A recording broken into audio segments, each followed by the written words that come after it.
بسم اللہ الرحمن الرحیم۔ السلام علیکم ورحمۃ اللہ وبرکاتہ۔ ہمارے چینل کے ناظرین، اپنے یوٹیوب چینل میں آپ کو خوش آمدید کرتی ہوں۔ امید کرتی ہوں کہ آپ صحت مند اور اپنی زندگی میں اچھے کام کرنے میں مصروف ہوں گے، لیکن ہمیں کچھ وقت اپنے اسلام کے لیے بھی نکالنا چاہیے۔ تو پھر بغیر وقت ضائع کیے چلتے ہیں اپنے آج کے ٹاپک کی طرف، جو کہ ہے پہاڑ ٹل جاتا ہے فطرت نہیں ٹلتی۔ عرب کے چوروں کا ایک گروہ پہاڑ کی ایک چوٹی پر قبضہ کر کے جا بیٹھا۔ یہ قافلوں کی گزرگاہ تھی۔ اس گروہ نے گزرنے والوں اور تجارت کرنے والوں کا راستہ بند کر دیا۔ ان کے قبضے نے سب کو خوف زدہ کر دیا۔ بادشاہ کے لشکر بھی ان پر قابو پانے سے قاصر ہو گئے۔ آخر کار ملک بھر کے باسیوں نے ان پر قابو پانے کے لیے حفاظتی اقدامات کا مشورہ کیا۔ فیصلہ یہ ہوا کہ ان کو مزید مہلت نہ دی جائے، ورنہ مقابلہ ناگزیر ہو جائے گا، کیونکہ جب کسی درخت کی جڑ ابھی نئی ہو تو اسے اکھاڑنا آسان ہوتا ہے، اور جب اسے کچھ مدت بڑھنے دیا جائے تو پھر اسے اکھاڑنا مشکل ہو جاتا ہے۔ انہوں نے اس تکلیف سے جان بچانے کو سر جوڑے، مشورہ کر کے ایک آدمی کو ان کی مخبری پر مقرر کر دیا، جس نے حالات کا مطالعہ کیا۔ چند تجربہ کار جنگجو اور جنگ آزمودہ افراد کو مسلح کر کے اس جگہ بھیجا، مگر وہ اپنی مکین گاہ سے باہر کہیں گئے ہوئے تھے۔ جب یہ چور رات کے وقت مسافروں کا سامان لوٹ کر آئے، انہوں نے مال کو ایک جگہ جمع کر کے رکھ دیا اور اپنے ہتھیار اتار کر گہری نیند سو گئے۔ تو تجربہ کار افراد کے گروہ نے اپنی کمین گاہوں سے نکل کر ہمراہ کر کے انہیں گرفتار کر لیا اور صبح بادشاہ سلامت کے حضور پیش کر دیا۔ بادشاہ سلامت نے سب کو قتل کر دینے کا حکم دیا۔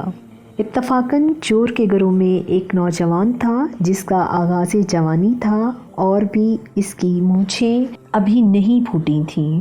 اس کی جوانی اور حسن کو دیکھ کر ایک رحم دل وزیر نے بادشاہ سلامت کے تخت کو بوسہ دے کر اس کی جان بخشی کی درخواست کی اور شاہی نواشات اخلاق و کرم سے توقع کرتے ہوئے اس کا خون معاف کرنے کی اپیل کی۔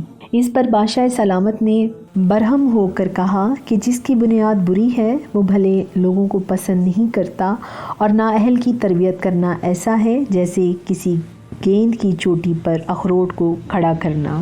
ایسے افراد کی جڑ کاٹ دینا ہی بہتر ہے۔ اس کو معاف کر دینا گویا ایسا ہے جیسے سانپ کو مار دینا اور اس کے بچے کو حفاظت سے پالنا۔ وزیر نے بادشاہ سلامت کے ارشاد کو سنا۔ اس نے بادشاہ سلامت کی رائے کی تعریف کی۔ دوبارہ عرض گزار ہوا کہ یہ برے گروہ کا فرد ابھی بچہ ہے، اگر اسے نیک لوگوں کی صحبت مل جائے تو ان کی فطرت اختیار کر لے، سرکشی سے باز آ جائے گا۔ بادشاہ کے مصاحبوں کی ایک جماعت نے بھی اس کے اشارے پر بادشاہ سلامت سے اس لڑکے کے لیے سفارش کر دی۔ ناچار بادشاہ نے اس کے قتل کے ارادے سے ہاتھ اٹھا لیا اور کہا کہ میں نے معاف کیا، اگرچہ مناسب نہیں۔ لڑکے کی پرورش شاہی خزانہ سے ناز و نعمت سے ہونے لگی۔ اسے تعلیم و تربیت دینے والے افراد مقرر کر دیے گئے۔ سبھی افراد نے اس کی تعلیم و تربیت میں بڑی کوشش کی۔ سبھی ایسے پسند کرنے لگے، بلکہ ایک دن ایک وزیر نے موقع پا کر اس کے اخلاق کا تذکرہ اور تعلیم و تربیت کے اثر کا ذکر بادشاہ سلامت سے کر دیا اور یہ کہہ دیا کہ اس کی تباہ کی کنجیاں دور ہو گئی ہیں۔ بادشاہ وزیر کی بات سن کر مسکرایا اور بولا، آخر بھیڑیے کا بچہ بھیڑیا ہوتا ہے، اگرچہ وہ انسانوں کی صحبت میں پل کر بڑا ہو۔ اس ناز و نعمت کی زندگی کے 2 سال بھی پرانے نہ ہوئے تھے کہ محل میں ملازم جو بد باطن تھے انہوں نے اس سے دوستانہ بنا لیا اور وہ اس کے گہرے دوست بن گئے۔ آخرکار موقع پا کر اس جوان نے وزیر اور اس کے 2 بیٹوں کو قتل کر کے خزانہ لوٹ کر راہ فرار اختیار کر دیا۔ جنگل میں چلا گیا، حکومت کا باغی بن گیا، جس پر بادشاہ کو بے حد رنج و غم اور افسوس ہوا اور برملا کہہ اٹھا کہ برے لوہے سے عمدہ تلوار کیسے بن سکتی ہے؟ سکھانے پڑھانے سے نالائق کب لائق ہو سکتا ہے؟ اور بارش جس کی فطرت پاکیزہ ہے، اس کی بوندیں باغ کی زمین میں تو گلے لالا لگاتی ہیں، مگر کلر والی زمین میں تھوہر اور چنا گانے کا کام کرتی ہیں۔ نیز یہ بھی کہا کہ شور والی زمین میں سنبل اور ریحان پیدا کرنے کی کوشش نہ کرو، اور بروں سے نیکی کرنا ایسا ہے جیسا نیکوں کے ساتھ بدی کرنا۔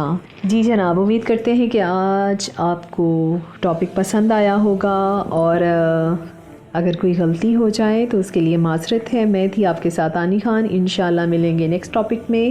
فی امان اللہ۔